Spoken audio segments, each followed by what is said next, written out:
The first time my neighbor told me to check my cameras every Tuesday at exactly 4 p.m., he didn't sound dramatic. He sounded precise, calm, almost bored. Just do it, he said, standing on my porch with his hands in his jacket pockets. Don't look before, don't look after. Tuesday, 4 p.m. You'll understand. I laughed because that's what you do when someone says something that makes no sense but doesn't quite feel like a joke. He didn't laugh back. He just looked past me toward my driveway like he was already watching something I wasn't. What am I supposed to see? I asked. He shrugged. That depends on how honest you've been with yourself. Then he walked away. No threat, no explanation, just that. I forgot about it for almost a week. Work, errands, normal life swallowed the conversation like it had never happened. If you had asked me on Monday what my neighbor said, I probably wouldn't have remembered the exact words. Just a vague sense of unease, the kind you get from a half-remembered dream. Tuesday came quietly. At 3:58 p.m., my phone buzzed. Unknown reminder. No title, just a timestamp. 4 p.m. I told myself it was coincidence. My calendar glitches all the time. Still, I opened the camera app. I don't know why. Curiosity, maybe? Or that uncomfortable feeling you get when ignoring something feels worse than engaging with it. The feed loaded. Front yard, driveway, side path, backyard. Everything looked normal. Too normal. The leaves hadn't moved. The shadows looked frozen, like the world had paused mid-breath. I checked the timestamp on the footage. Live. Then I noticed something small, so small I almost missed it. My car door was open. I was sitting in my living room. My keys were on the table. I hadn't been outside since morning. The camera angle was clear enough to show the interior of the car. Dark and empty. No movement, no person. Just the driver's side door, wide open. I switched to the next camera. Side yard. Nothing. Backyard. Fence. Trees. Still nothing. When I switched back to the driveway feed, the door was closed. No fade. No cut. One frame open, the next frame shut. My first thought was lag. Cheap system, bad connection. That explanation slid into place easily, comfortably. I wanted it to be true. I closed the app and felt stupid for even entertaining the moment. 10 minutes later, my phone buzzed again. A message from my neighbor. Did you check? I stared at the screen longer than I should have before replying. Yeah, nothing there. 3 dots appeared. Disappeared. Appeared again. Good, then it's starting slow. That was the first time I felt something shift. Not fear yet. More like the ground subtly tilting under my feet, just enough that balance required attention. That night, I went outside and checked my car. No signs of tampering, no scratches, no dirt on the seat. Everything exactly as it should be. I slept fine. I even dreamed normally, which felt important at the time. The next Tuesday, I remembered on my own. I didn't wait for a reminder. At 3:59 p.m., I opened the app and watched the seconds tick over. 4 p.m. This time, I knew what I was looking for, even though I didn't know why. The front yard camera showed my neighbor standing at the edge of my driveway. He wasn't doing anything unusual, just standing there, hands behind his back, staring directly at my front door. The problem was simple. I could see him through my window at the same time. I stood up so fast my chair tipped over. I looked from the window to my phone, back and forth, my brain refusing to choose which image was real. Outside, he was standing near the mailbox, at least 20 feet away from where the camera showed him. On the screen, he lifted his head and looked straight into the lens. Outside, he didn't move. My phone vibrated in my hand. A new message. Don't wave. You'll make it worse. I lowered my hand without realizing I'd raised it. At 4:01 p.m., the camera feed returned to normal. My driveway was empty. My neighbor was by the mailbox again, just like the real one. A second later, he turned and walked back to his house without looking at me. That night, I checked the system logs. No gaps, no corrupted files. No evidence the footage had been altered or looped. According to the system, everything I saw had happened exactly as recorded. I didn't confront him, not yet. I told myself there was a technical explanation I hadn't found. I told myself I'd look into it over the weekend. I told myself a lot of things. What I didn't tell myself was why my neighbor already knew what I'd see before I saw it, and why he cared whether I waved. That thought stayed with me long after Tuesday ended, quiet and patient, waiting for the next time the clock hit 4. I told myself I wouldn't wait for Tuesday again. That lasted 3 days. By Friday, the house felt different. Not haunted, not watched, just misaligned, like furniture had been moved a few inches to the left while I wasn't looking. Nothing I could point to, but everything felt slightly off. I replayed the footage dozens of times, frame by frame. Timestamps matched, metadata was clean. No splices, no loops, no missing seconds. According to the system, my neighbor had been in 2 places at once, and that fact didn't even register as an error. On Sunday night, I knocked on his door. He answered immediately, like he'd been standing there waiting with his hand on the knob. Same calm expression, same neutral eyes. "You're early," he said. Early for what? For being angry. I asked him how he knew about the cameras. He didn't deny anything. That should have scared me more than it did. "You installed them yourself," he said, 2 years ago, after the break-in down the street. "You've been watching them?" "No," he said. "I've been watching you watch them." I laughed again. Same reflex as before. It sounded thinner this time. "You were on my driveway," I said, "and you weren't." He nodded, like I'd confirmed the grocery item on a list. "That's why I said Tuesday," he replied. "Other days don't hold." "Hold what?" He looked past me, toward my house. Consistency. That was the end of the conversation. Not because he slammed a door or threatened me. He just said, "Next Tuesday will be clearer," and gently closed the door in my face. I didn't sleep much that night. On Tuesday, I didn't wait until 4. At 3:30 p.m., I opened the camera app. Everything normal. 3:45 p.m., still normal. 3:58 p.m., my pulse picked up. I don't know why my body reacted before my mind did. 4 p.m., the backyard feed loaded first. I was standing there. Same clothes I was wearing inside. Same posture, same slight tilt of the head I get when I'm listening to something. The version of me on the screen walked slowly along the fence, stopping at the corner where the camera couldn't quite see.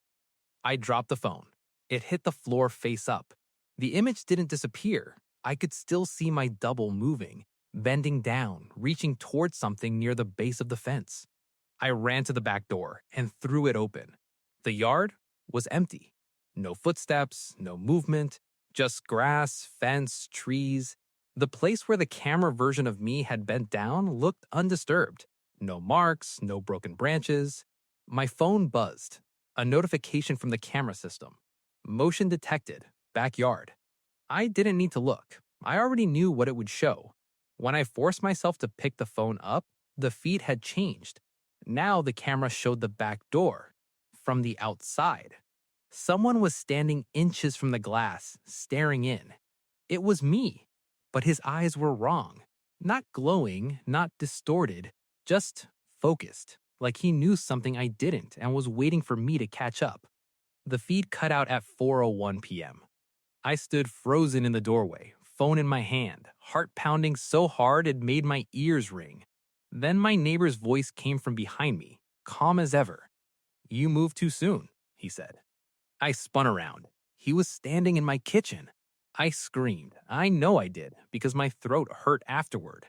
He didn't react. He just raised a hand slightly, like he was asking me to lower my voice in a library. "I didn't come in. You invited the idea." I told him to get out. I told him I was calling the police. I told him nothing he was doing made sense. He listened patiently. Then he said something that shut me up instantly. "You should check the side camera." My hands were shaking so badly I almost dropped the phone again. The side yard feed came up slowly, buffering longer than usual. It showed me, real me, standing in the kitchen doorway, staring at my neighbor. From outside. From an angle that made it clear I'd been there for several minutes already. The timestamp read 3:54 p.m. I looked up at him. He was still standing in front of me, exactly where he'd been since I turned around. "You see the problem now," he said quietly. "You think time is linear. The cameras don't." "What do you want from me?" I asked. He finally smiled. Not wide, not cruel, just satisfied. "I want you to keep checking, because next week you're going to see something you're not supposed to notice yet." "And if I don't?" His smile faded. "Then you'll see it anyway, just from the wrong side." At exactly 4:02 p.m., he was gone. No sound, no movement. One moment he was there, the next, my kitchen was empty. I didn't call the police. I didn't tell anyone. I sat on the floor for a long time, staring at my phone, replaying footage that proved I couldn't trust where I was standing, or when. Because one thing had become painfully clear. Whatever was happening on those cameras wasn't just watching my life. It was rehearsing it. After that Tuesday, I stopped pretending this was something I could figure out in a normal way. I took Wednesday and Thursday off work without telling anyone why. I didn't sleep much. I didn't leave the house unless I absolutely had to. Every time I passed the reflective surface, I slowed down just enough to make sure I wasn't out of sync with myself. I avoided the cameras. That didn't help. By Friday, small things started happening. The kind of things you can't report or explain without sounding unhinged. I'd sit down in the living room and find the TV already paused on a frame I didn't remember watching. I'd open my laptop and see browser tabs open that I definitely hadn't searched for. Street maps, building layouts, my own address typed slightly wrong, like someone almost knew it. On Saturday morning, my neighbor waved at me from across the street. Just a normal wave, friendly, casual. I didn't wave back. He smiled anyway. That same day, I noticed something new in the camera app, a section I'd never seen before. No notification, no update log, just a small tab at the bottom of the interface labeled Archive. I hadn't enabled cloud storage. I opened it. There were dozens of clips, all time-stamped Tuesdays, all at exactly 4 p.m., going back months, nearly a year. I didn't remember checking the cameras back then. I didn't remember being warned. But the archive didn't care what I remembered. The first clips were boring. Me walking to the mailbox, me taking out trash, me pacing on the phone. Then, slowly, things changed. In one clip, I stood in my driveway for nearly 10 minutes staring at the ground. In another, I walked to my neighbor's fence and stopped just short of touching it, like something invisible was in the way. Then I found the clip that made my hands go numb. It showed me talking to my neighbor. Not the conversation I remembered, not on my porch. This one took place in his backyard. The angle was wrong too low, like the camera had been tilted deliberately. I was leaning forward, my hands clenched. "I won't do it again," the version of me in the video said. My neighbor nodded slowly. "That depends. You've already seen too much." I slammed the laptop shut. I didn't remember any of this, but my voice was mine, my posture, even the nervous habit I have of shifting my weight when I'm cornered. That night, I dreamed of standing in my driveway while someone else watched from behind my eyes. Tuesday came faster than it should have. At 3:59 p.m., my phone rang. No caller ID. "You're early," my neighbor said when I answered. "I'm done. I'm taking the cameras down." A pause. Not surprise. Disappointment. "That's a bad idea. They're not just for you anymore." At 3:59 p.m., every camera feed went live on its own.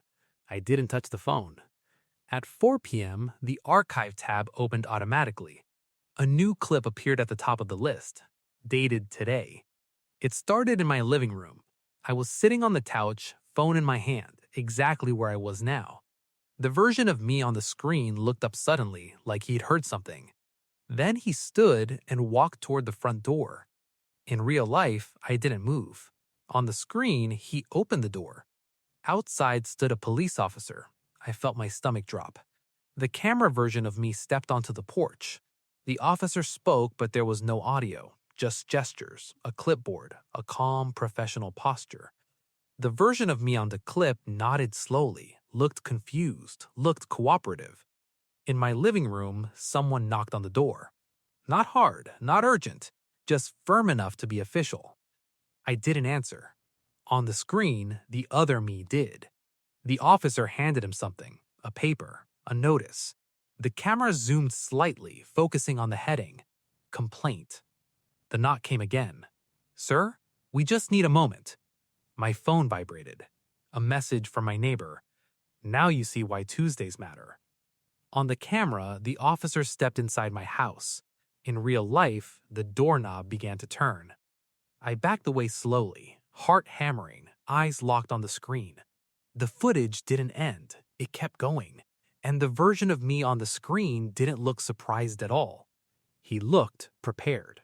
I didn't open the door. The knocking stopped after a few seconds, replaced by the low murmur of voices on the porch. On my phone screen, the camera version of me stepped aside and let the officer in. The door closed behind them with a calm, final click. In my living room, nothing happened. I stood there, frozen between two realities, watching the footage like it was a confession I didn't remember giving. The officer on the screen looked around my house, nodding occasionally, taking notes. The other me spoke without sound, gesturing toward the hallway, then the back door. He looked cooperative, familiar, like someone who knew this routine. My real phone buzzed again. Another message from my neighbor. You're handling it better this time. This time? I whispered. The porch was quiet now. I edged toward the window and peeked through the blinds. No police car, no officer. Empty street. I looked back at the screen. The camera officer was standing very close to the other me now. Too close. His posture had changed. Less official, more personal. He reached into his jacket. My stomach twisted. The footage cut at 4:01 p.m. At that exact moment, my doorbell rang. I flinched so hard I nearly dropped the phone. This time, when I checked the peephole, there really was a police officer standing there. Same uniform, same build, same calm expression. Sir, he said, voice muffled through the door. We received the complaint. We just need to ask you a few questions. I opened the door. I don't know why. Maybe because I'd already seen what happened if I didn't. Maybe because the version of me on the camera looked like he'd survived the conversation. Maybe because part of me wanted to test which reality would blink first. The officer was polite, professional. He asked about noise complaints, strange behavior, reports of someone pacing the yard late at night. I answered honestly. He nodded, wrote things down, thanked me for my time. Nothing bad happened. When he left, my legs finally gave out and I sat on the floor, shaking. I checked the cameras immediately. No archived clip this time, no duplicate me, no hidden angles. For a moment, I thought maybe I'd broken the pattern. Then I noticed the complaint number the officer had written on his notepad. I'd seen it before. It was visible for half a second in one of the archived clips from months ago. At the time, I hadn't known what it was, just a string of numbers that stuck in my head for no reason. That night, I tried something different. I unplugged the camera system. Every wire, every power source. I even removed the batteries from the backup units. The screens went black. The app showed everything offline. For the first time in weeks, the house felt quiet. At 2:17 a.m., my phone vibrated. A notification from the camera app. Motion detected, front yard. The system was still unplugged. Hands shaking, I opened the app. The feed loaded. My neighbor was standing in my driveway, staring directly into the camera lens. He was closer than he'd ever been before, his face filling the frame. He raised his hand slowly and pointed at the timestamp in the corner of the screen, 2:17 a.m. Then he mouthed 2 words, wrong time. The feed cut out. Tuesday was 3 days away. I didn't wait this time. At dawn, I went to his house. I didn't knock. I walked straight into his backyard, exactly like the archived footage had shown me doing months ago. The grass was worn down in one spot, like someone had stood there many times before, stopping just short of the fence. My neighbor was already there. "You're rushing," he said without turning around. "That's how you make mistakes." "What are you doing to me?" I demanded. He finally faced me. "You didn't agree to," he said. "Just don't remember agreeing." He stepped aside and gestured toward the fence. Mounted high, angled perfectly toward my property, was a camera. Not mine. "Every Tuesday," he continued calmly, "you check your cameras. And every Tuesday, you adjust, you correct, you learn." "Learn what?" He smiled again, that same measured, controlled smile. "How to live the version of your life that causes the least trouble." I felt something cold settle in my chest. "You've been using the footage to manipulate events, calling the police, planting complaints." He had no idea what I was saying. "No, you have." He tapped the camera lightly. "I just show you when." For the first time, I understood the shape of the trap. The cameras weren't predicting the future. They were training me to choose the one he wanted. And next Tuesday, he wasn't planning to show me anything at all. I didn't go home right away. I walked. No phone in my hands, no cameras to check. Just a street, the early morning air, and the uncomfortable awareness that every decision I made felt slightly rehearsed. By the time I returned, my neighbor's words had settled into something heavier than fear. If the cameras were training me, then every choice I'd made recently wasn't just observed, it was evaluated. I forced myself not to look at the feeds for the rest of the day. That night, my phone rang again. Same unknown number. "You're trying to break the pattern," my neighbor said. "That usually ends badly." "I'm not checking anymore," I replied. "No cameras, no Tuesdays." He exhaled softly, like someone listening to a child insists the stove isn't hot. "Then tomorrow will hurt more than it needs to." The next morning, I got an email from my job. Subject: regarding recent concerns. Someone had reported erratic behavior, missed deadlines, unprofessional conduct. They attached time-stamped screenshots, me pacing my front yard late at night, talking to myself, standing in the dark for long stretches. Camera footage from my own system. I stared at the images until my vision blurred. I didn't remember any of it, but the evidence didn't care about memory. It only cared about continuity. By noon, my bank called about suspicious activity. By evening, a friend texted asking if I was okay, saying I'd sent him a long message that didn't make sense. I checked my phone. The message was there, written in my style, my tone, even my punctuation. Sent at 4:03 p.m. Tuesday. I hadn't opened the camera app. That's when it clicked. The cameras didn't need me watching anymore. I was already following the script. I went home and did the one thing I hadn't tried. I set my own camera, not connected to the system, no app, no cloud. Just a simple recorder pointed at my living room, recording continuously. If there was another version of me moving through my life, I needed proof that didn't come from his rules. Tuesday came again. At 3:59 p.m., my neighbor knocked. I didn't answer. At 4 p.m., my phone buzzed anyway. No notification, just a single line of text. "You're going to blame me for what you see next." I ignored it and watched the new camera instead. At first, nothing happened. Then I saw myself enter the frame. Not from the door, from the hallway. I was already inside the house. He stopped in the center of the room and looked straight into the lens. Not curious, not confused. Resigned. He spoke clearly. "If you're watching this, it means you still think you have a choice." The door behind him opened. My neighbor stepped into frame. He stood beside the other me and rested a hand on his shoulder. "This is where you usually panic, and that's what causes the damage." The other me nodded. "Don't fight it. That's how he wins." The footage ended at 4:01 p.m. In the real living room, nothing happened. I stood there, shaking, staring at the empty space where I'd just seen myself give up. That night, I made a decision my neighbor hadn't planned for. I stopped trying to save myself. I started trying to destroy him. Because for the first time, I understood the real rule. The cameras didn't control reality, they controlled blame.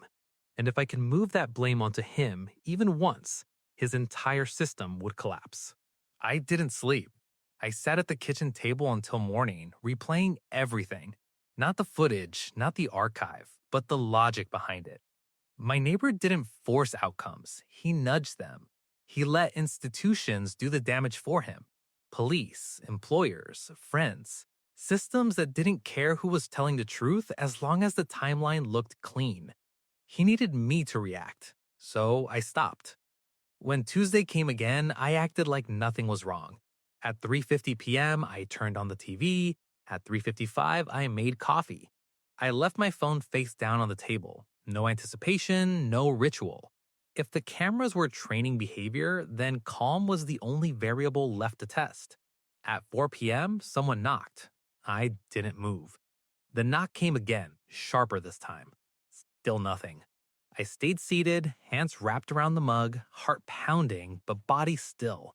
I let the moment stretch until it felt unnatural, like holding a breath too long.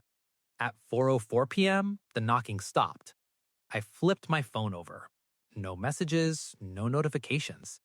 For the first time, Tuesday passed without instruction. That night, something changed. My neighbor's porch light stayed on until dawn. The next day, I got an email from the city, a request for information regarding a property surveillance dispute. Apparently, someone had filed a complaint about illegal camera placement, privacy violations, and unauthorized recording of private property. The address listed wasn't mine, it was his. I almost smiled, then stopped myself. Smiling felt premature. I drove past his house that afternoon. A city vehicle was parked out front. Two workers were looking up at his roofline, pointing, taking photos. He stood in the doorway, arms crossed, watching them, watching me. That night, my phone buzzed. "You're improvising," he wrote. "That's dangerous." "Funny," I replied. "You taught me how." There was a long pause before the next message arrived. "You don't know what happens when the footage points the wrong way." I did something reckless. I forwarded the email thread to my employer, then to the police department that had shown up before, then to the city oversight office. No accusations, no story, just documentation, just timelines. I let the systems do what they always do. Tuesday came again. At 4 p.m., I checked the cameras for the first time in weeks. The front yard feed showed my neighbor standing in the middle of his driveway, phone in hand, staring at his screen. At 4:01 p.m., he looked up, straight at my camera. The archive tab opened on its own. A new clip appeared. This one wasn't labeled with my address. It was labeled with his. The footage showed him installing cameras, adjusting angles, taking notes, re-watching clips, annotating timestamps. Obsessive, methodical. Then the clip cut to something newer. My neighbor arguing with a city inspector. His voice wasn't calm anymore. His posture wasn't controlled. The timestamp read today. My phone buzzed. A call. Unknown number. I answered. "You think you've ruined me," he said, voice tight. "You haven't. You've just changed roles." "What roles?" I asked. There was a sound on the line. Breathing. Close. "You're the one being watched now, and next Tuesday you won't like what you see." The line went dead. I stood there staring at the frozen frame on my phone. For the first time, the footage wasn't rehearsing my life, it was rehearsing his reaction, and he was running out of ways to control it. By the time the next Tuesday arrived, the neighborhood felt different. Not quieter, not louder, just aware. Two houses down, a for sale sign had appeared overnight. Across the street, someone had installed new floodlights aimed slightly too high, washing both our houses in pale glare. I noticed things now, patterns, adjustments. At 3:52 p.m., I was already outside, not pacing, not hiding, just standing in the open driveway where every camera, his and mine, could see me clearly. At 3:58 p.m., my phone buzzed.